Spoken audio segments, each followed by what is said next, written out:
నరసరావుపేట దగ్గర వడ్డాల దగ్గర కూడా బ్రిడ్జిలు కూలిపోయిన పరిస్థితుల్లో పూర్తిగా ప్రజలందరూ కూడా వారి తాలూకా ప్రయాణాలని మానుకొని ఇళ్లలో కూర్చోవలసిన పరిస్థితి ఏర్పడింది. మరి అత్యవసర పరిస్థితుల్లో ఉండే అంబులెన్స్ సర్వీస్ కానీ, అలాగే ఫైర్ సర్వీస్ కానీ, పోలీస్ సర్వీస్ కానీ, ప్రధాన అధికారులు కానీ ఎవరు ప్రయాణం చేయాలన్నా కూడా మరీ అత్యవసరం అయితేనే తప్ప వారు కూడా బయటకు రాలేని పరిస్థితుల్లో ఉన్నారు.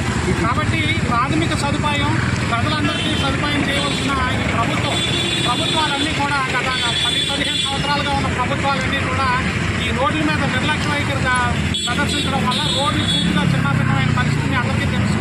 అయితే చోడవరం ప్రాంతంలోని, అలాగే మాడుగుల ప్రాంతంలోని, ఏజెన్సీ ప్రాంతంలో ఉన్న మీడియా మిత్రులందరూ కూడా పదే ఈ రోడ్ల విషయమై ఎన్నిసార్లు వారు మీడియాలో ప్రసారం చేస్తున్నా, అలాగే ప్రింట్ మీడియాలో ప్రింట్ అవుతున్నప్పుడు కూడా ఈ సమస్యల పట్ల, ప్రజలు పడుతున్న ఆవేదన పట్ల వారు ఈ సమస్యలు ఎత్తి చూపుతున్నప్పటికీ కూడా ప్రభుత్వంలో అథారిటీ యాక్ట్ ప్రకారం, అలాగే national legal services authority rules ప్రకారం, అలాగే AP state legal service rules ప్రకారం ప్రజలకు కల్పించవలసిన ప్రాథమిక సదుపాయం గురించి సెక్షన్ 12, 13ని ఉపయోగించి చోడవరం కోర్టులో PLC దాఖలు చేయడం జరిగింది. దానిలో ప్రాథమికంగా విచారించదగ్గ విషయాలు ఉన్నాయని కోర్టు గమనించి గౌరవనీయ కోర్టు వారు రెస్పాండెంట్స్ అందరికీ, ప్రభుత్వాధికారులందరికీ కూడా నోటీసులు జారీ చేయడం జరిగింది.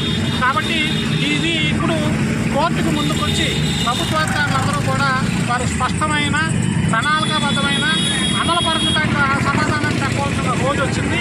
కాబట్టి కోర్టు ముందు వారు హాజరయ్యి ప్రజల దృష్టిని, ప్రజలు మన సమస్యను వాళ్ళు కలుమూసుకొని ఉంటున్నప్పుడు కూడా ఇప్పుడు ప్రజల పరిస్థితి మీద స్పందించి చేయవలసిన రోజు వచ్చింది. కాబట్టి మీ అందరి ద్వారా ప్రజల్ని కోరుకునేది, అలాగే అధికారులు కోరుకునేది ఏంటంటే ఈ సమస్య మీద దయచేసి అధికారులందరూ స్పందించి ఇది మా సమస్యని కాకుండా మనందరి సమస్యగా గుర్తించి ఈ సమస్య పరిష్కారానికి సహాయపడతారని మీ ద్వారా కోరుకుంటున్నాం. నోటీసులని ఎవరెవరికి ఇచ్చారండి?